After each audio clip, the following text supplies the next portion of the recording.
Hello dear student, welcome back to my channel. It's me Poonam Aswal. तो आज हम economics के मनी एंड क्रेडिट के क्या करेंगे, क्वेश्चन आंसर करेंगे। ये पार्ट 1 वीडियो है क्योंकि इस चैप्टर के क्वेश्चन आंसर थोड़े लेंदी है, तो हम इसको पार्ट वाइज करेंगे। तो ये पार्ट 1 है और उसके बाद आपकी दूसरी वीडियो आएगी पार्ट 2, जो कि इसका सेकेंड पार्ट होगी। ओके, चलिए देखते हैं इसका फर्स्ट क्वेश्चन क्या है। फर्स्ट क्वेश्चन में पूछा गया है, in situation with high risk credit might create further problem for the borrower, explain. वो कह रहे हैं जब सिचुएशन जो होती है वो जोखिम वाली होती है, यानी हाई रिस्क होती है, तो लोन वालों के लिए, मतलब जो लोन लेते हैं उनके लिए समस्याएं खड़ी कर देता है। क्या है, एक्सप्लेन करिए, एग्जाम्पल दीजिए। तो आंसर है, in situation with high risk credit might create further problem for the borrower, this is also known as a डेब्ट trap.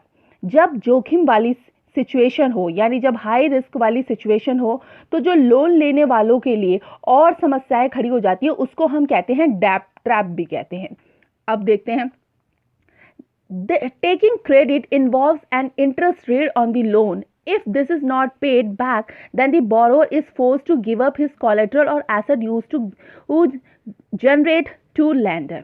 If a farmer, sorry इसमें फॉर्मर लिखा गया है, फॉर्मर नहीं है, ये फार्मर है।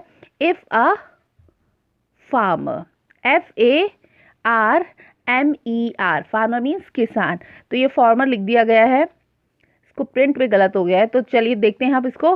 तो वो कह रहे हैं कि if a farmer takes a loan for crop production and the crop fails, loan payment becomes impossible to repay the loan, the farmer may sell a part of his land, making the situation worse than before. This in situation with the high risk. If the risk affect a borrower badly, then he ends up losing more than he would have without the loan. तो एक example ये दे रखा है कि जैसे मान लीजिए एक किसान है, उस किसान के पास क्या है, एक छोटा सा जमीन का टुकड़ा है।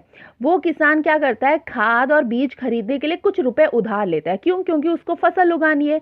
जो उपज होती है, मतलब जब फसल होती है, तो वो अपने परिवार के खाने के लिए उसके लिए काफी नहीं होती। वो मतलब वो फसल इतनी नहीं हो पाती है कि वो क्या कर सके, अपने परिवार को खिला सके। और हालांकि उसने क्या ले रखा है, हालांकि उसने उधार भी ले रखा है। क्यों? क्योंकि उसे खाद और बीज खरीदने थे। इसीलिए वो इस स्थिति में कभी नहीं आ पाता कि खेत से जो उपजे अनाज को वो बेचकर क्या कर सके, अपना कर्ज चुका सके। कर्ज कैसे चुकाएगा? क्योंकि उसको तो खाने के लिए ही नहीं हो पा रही है उसकी उपज। और यदि अगर बाढ़ आ जाएगी या सूखा जाएगा, उसकी फसल और भी तबाह हो जाएगी। तो इस सिचुएशन में उसकी स्थिति क्या हो जाएगी, हाई रिस्क वाली हो जाएगी। इस तरह से वो जो फार्मर है वो कर्ज के जाल में क्या हो जाएगा, फंस जाएगा, जिसे क्या कहते हैं हम, हाई रिस्क सिचुएशन भी कहते हैं।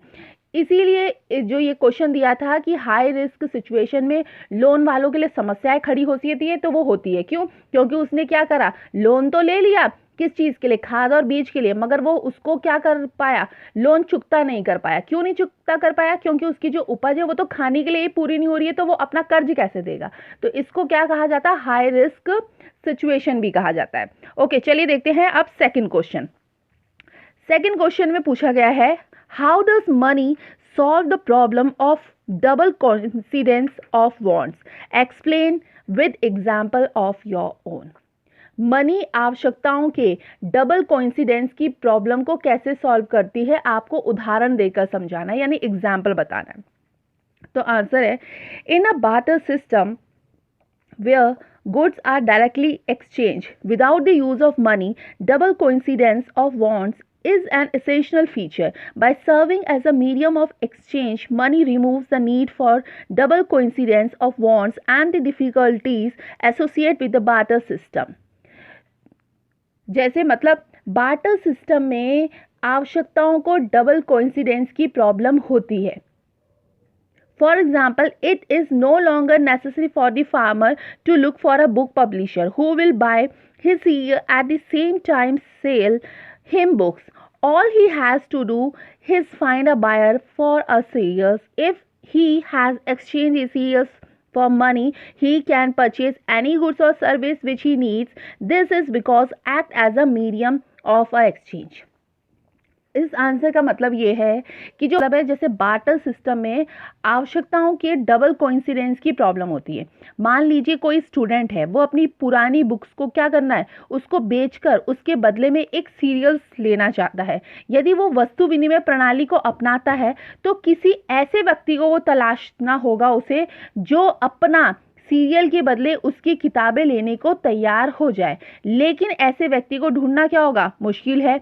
लेकिन यदि वो छात्र या वो स्टूडेंट अपनी किताब को मनी के बदले में बेच लेता है और फिर वो आसानी से उस मनी से अपनी पसंदीदा चीज़ को, वांट्स को खरीद लेता है, तो इससे ये स्पष्ट हो जाता है कि जो मनी है वो आवश्यकताओं के डबल कोइंसिडेंस की प्रॉब्लम को क्या करती है, सुलझाती है।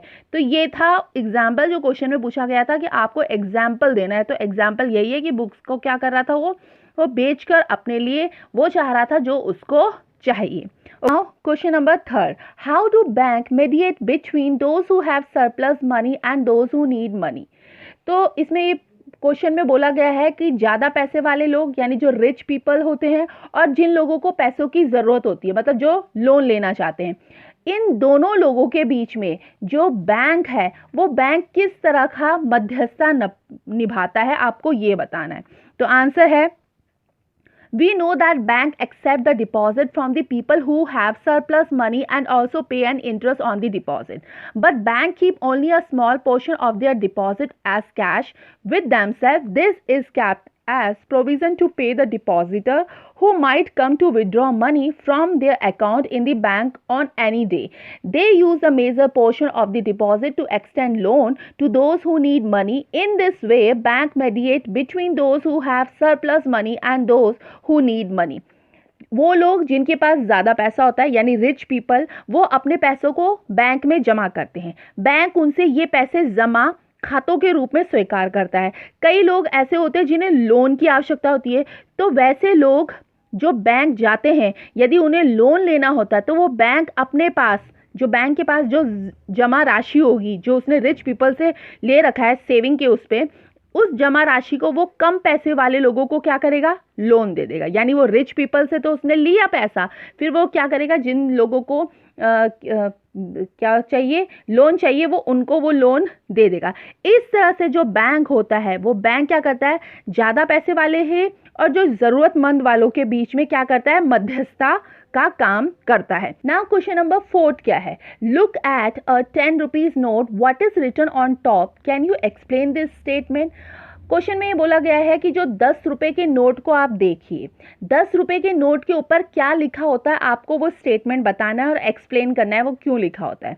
तो आंसर है, Reserve Bank of India and guaranteed by the government are written on top in India Reserve Bank of India issue currency notes on behalf of the central government. The statement means that the currency is authorised और guaranteed by the central government. That is Indian law legal the use of rupees as a medium of a payment that cannot be refused in setting transaction in India. 10 रुपए के note पर एक statement लिखा होता है कि मैं धारक को 10 रुपए अदा करने का वचन देता हूँ।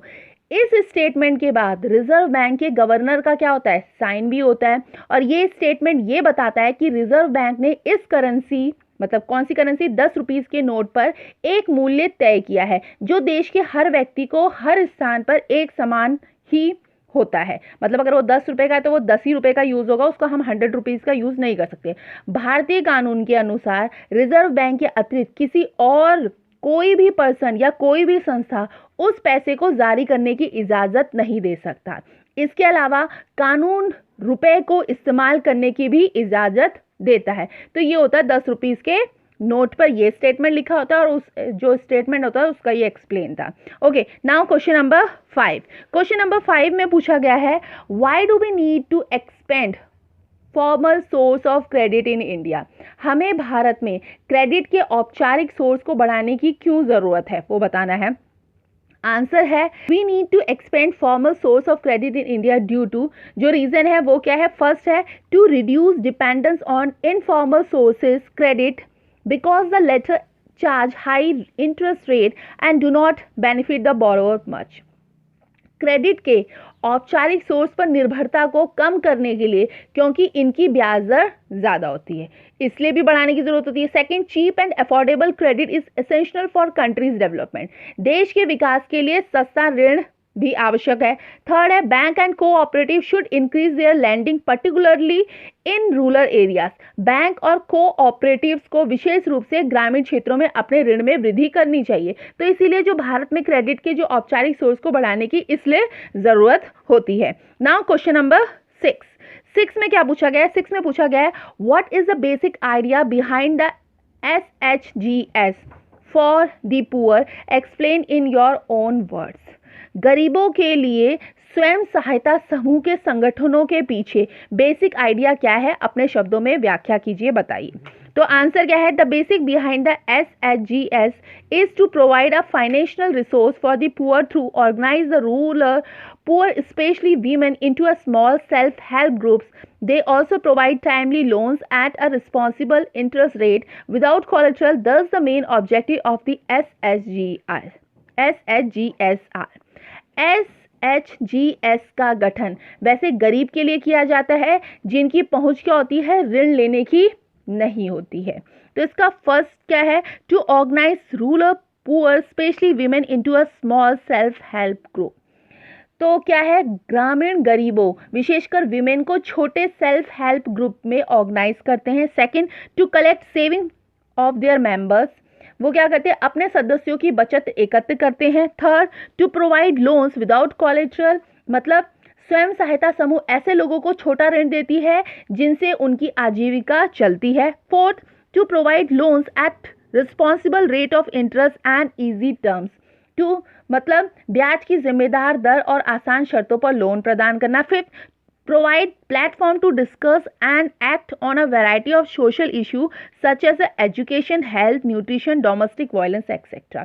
विभिन्न प्रकार के सामाजिक मुद्दों पर चर्चा करना और कार्य करने के लिए प्लेटफॉर्म दे, जैसे कि education, health, nutrition, domestic violence etcetera. तो ये था वो किसका? गरीबों के लिए SHGS के संगठनों के पीछे का बेसिक आइडिया। SHGS मतलब स्वयं सहायता समूह का संगठन। नाउ क्वेश्चन नंबर 7 में क्या पूछा गया है? 7 में पूछा गया है, what are the reason why the bank might not be willing to lend to certain borrowers. क्या कारण है कि बैंक कुछ कर्जदारों को कर्ज देने के लिए तैयार नहीं होता, उनको लोन देने के लिए तैयार नहीं होता? क्या है वो? आंसर है, the bank might not be willing to lend certain borrower due to the following reason. इसके बहुत सारे रीजन है कि बैंक किसी भी इंसान को लोन नहीं देता। किसी भी मतलब कोई पर्टिकुलर इंसान को लोन क्यों नहीं देता, उसका रीजन है। फर्स्ट है, bank require proper document and collateral as security against loan, some person fail to met this requirement. Bank को क्या चाहिए था? बैंक को प्रॉपर डॉक्यूमेंट चाहिए होते हैं, किस लिए? सिक्योरिटी पर्पस से। बट कुछ पर्सन ये देने में असफल होते हैं, तो तब बैंक उनको क्या नहीं करता? उनको लोन नहीं देता। Second, the borrower who have not repaid previous loan, the bank might not be willing to lend them further. अगर जो लोन लेने वाला है उसने पहले भी लोन ले रखा है और उसने उस लोन को चुकता नहीं किया है, तभी भी बैंक उसको आगे का लोन नहीं देगा। थर्ड क्या है? थर्ड है, the bank might not be willing to lend those entrepreneurs who are going to invest in the business with high risk. Bank उन उद्यमी को उतारने के लिए भी तैयार नहीं होता जो हाई रिस्क वाले होते हैं, जो बिजनेस करने जा रहे हैं मगर उस बिजनेस में बहुत रिस्क है, तो तभी भी बैंक उनको क्या नहीं देगा? उनको लोन नहीं देगा। तो ये क्वेश्चन आंसर अभी हम सिर्फ 7 तक ही करेंगे। इसके बाद जो पार्ट 2 वीडियो आएगा उसमें क्वेश्चन नंबर 8 से स्टार्ट होगा। तो आई होप आपको ये समझ में आया होगा। तो प्लीज़ अगर समझ में आया होगा तो लाइक करिए, शेयर करिए, और अगर चैनल पर नए हो तो चैनल को सब्सक्राइब भी करिए। Thank you.